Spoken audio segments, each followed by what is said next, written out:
welcome to our science class. Today you are going to learn about ways to survive, and we've been learning about living things and non-living things and environment. And then in this lesson you're going to learn how the animals and plants survive and what special defensive systems they have. So let's get started. So here I took a photo of our textbook, and the page number is 16. So let's start. Ways to survive. When God created the world, He created a perfect environment. God provided for all the needs of Adam, Eve, and other living things to be completely met. Because of the fall of mankind, sin entered the world. Living things no longer have a perfect environment. Noah's flood changed the conditions on the earth even more.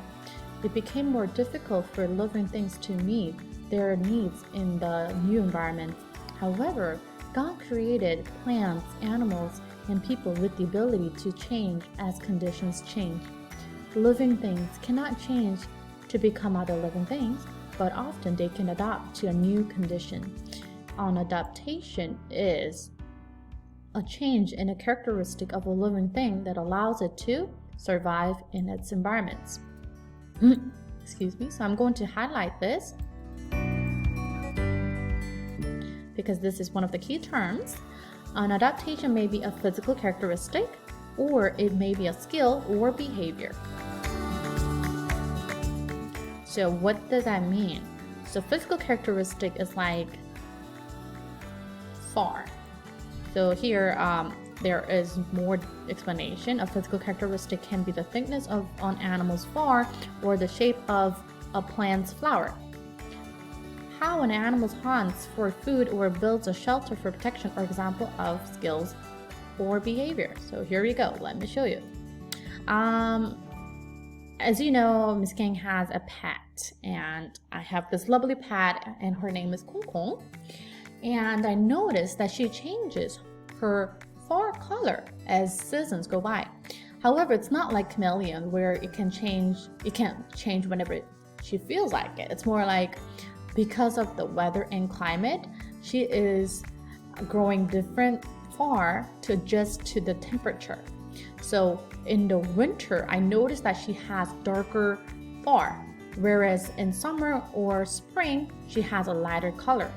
So that's one example of physical characteristic and adaptation. Another one is skill. So for example, ostrich is very fast. Then why are they so fast? Because the reason why they're so fast is because they can run away from the predators. And that's one example of skill. And there's another adaptation, which is behavioral. And I'm going to explain a little bit more. The next one that we're going to focus is camouflage. Some living things are hard to see. They blend in with their surroundings. This blending is called camouflage. So I'm going to highlight this. And camouflage means blend in with their surroundings. So let's look at this picture. Do you notice? Can you identify frog here? Yes, this little creature over here is the frog. However, it's very hard to recognize it because of the surrounding. It blends in very well with the surroundings, so it's very hard for us to spot. So this is one of the skill they have. And God provided many animals with the ability to camouflage to help them survive. Their colors and patterns can look much like their surrounding. Even when they are not hiding, they may be difficult to see. So this is one example of camouflage. But then what other animals practice camouflage? Well, first one is chameleon. And also today's meeting, Chunan talked about the octopus changing to its surroundings. So those are the examples of camouflage. The fawns of some deer have spotted fur. Their spotted coats help the young deer blend in with the plants and patchouli of a forest. This camouflage helps protect the fawn while it is too young to escape by running.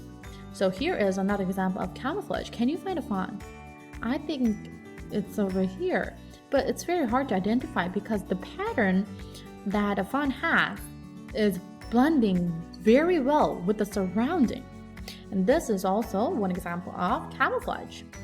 Now what about mimicry? Some kinds of animals are protected by mimicry. Mimicry is looking like another living thing. Some jumping spiders mimic ants. These spiders hold their front legs up to look like an ant's antennae. So let me highlight this first. Jumping spiders also walk like an ant rather than like a spider. The ant's taste bad to many animals. The spider's mimicry helps it avoid being eaten. Sometimes a harmless animal looks like one that is harmful. Many brightly colored tree frogs found in the Amazon rainforest are poisonous. Other animals avoid eating them, but some harmless tree frogs look like the poisonous tree frogs. This helps the harmless frogs not be eaten since they look like they would be harmful. So what does that mean? So let's look at these two insects. So can you identify which one is spider and which one is an ant? They look very similar, and this is one example of mimicry. So the animals, well, it's not that they choose to be looking like this, but it's rather like they're disguising themselves and they're pretending as if they are something else, something more dangerous. So this is one example. So, well, to be honest, I don't know which one. Oh, I think this one is the ant and this one is the spider. So they look alike, and it's positive for the spider because the animals, they know that ants, they don't taste good. So spiders, they act as if they're the ants so that the other critters do not eat them. So that's one example of mimicry. Let's look at other defenses. Camouflage and mimicry help some animals hide, but hiding is not the only way animals are protected. Animals also have other defenses or ways to protect themselves. God gave a few animals their own armor. Oh, so let's find it more. An adult armadillo has a flexible, hard shell on its back. This shell protects the armadillo from animals that may want to eat it. Animals may fight to protect themselves from other animals. Deer use their antlers for fighting. Some cattle and wild sheep use horns. Zebras and mules can protect themselves by kicking with their hard hooves. So I'm going to highlight all the defensive system.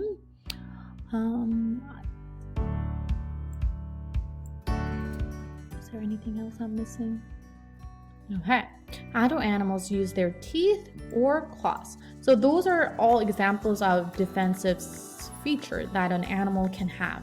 Some birds, such as hawks and eagles, defend themselves with their sharp beaks and talons. God gave porcupines an unusual defense system. Porcupines are covered with spiky hairs called quills. The quills have barbed points at the end. If an animal gets too close to a porcupine, the porcupine can use its tail to slap the animal. Some quills stick into the attacking animal. The porcupine then grows new quills to replace the one it lost. So here are the examples of defense system. And hold on.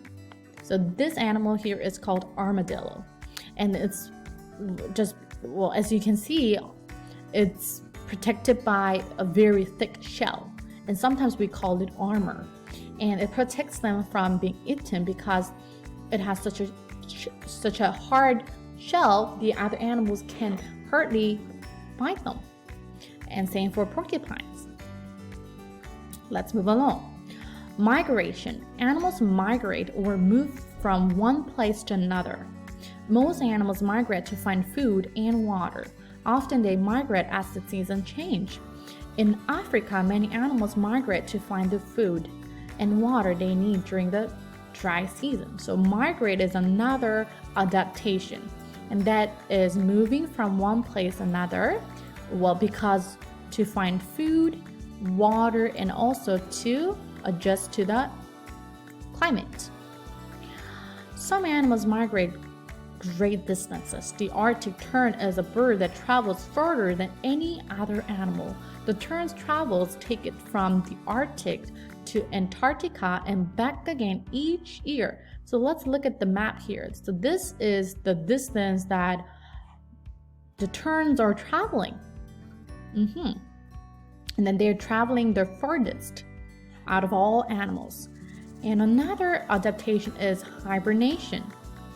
Not all animals migrate when the seasons change. Well, most of the animals for migrating are birds. However, that's not the case for mammals like bears, cows, pigs, and horses. Then what do they do instead? Some animals hibernate or go into deep sleep during the cold winter months. Animals that hibernate sleep through part or all of the winter. An animal that hibernates usually eats large amount of food in the summer and autumn. The extra food is stored as body fat. This fat provides energy for the animal during hibernation. So hibernation is like this. Before they go to a deep and long sleep, they eat a lot of food beforehand during over the summer and autumn. And then they store it inside their body as a fat. And then as they sleep, they use that fat to provide energy. And that's their way of adapting to their environments. So today we had a chance to look at many different kinds of adaptation. First one is of hibernation, migration, and other defensive system, and mimicry, and camouflage. So those are the ways that the animals and living things use to survive. And so that's it for today's lesson. And I have given you a homework, and you should be able to find it in our Google Classroom. Here you go, ways to survive, and there is an online quiz. But like I said, this is not a quiz. This is actually homework, so I will be only counting the completion mark. So that's it for today's lesson, boys and girls. I hope you have a wonderful evening, and I will see you tomorrow. Bye bye.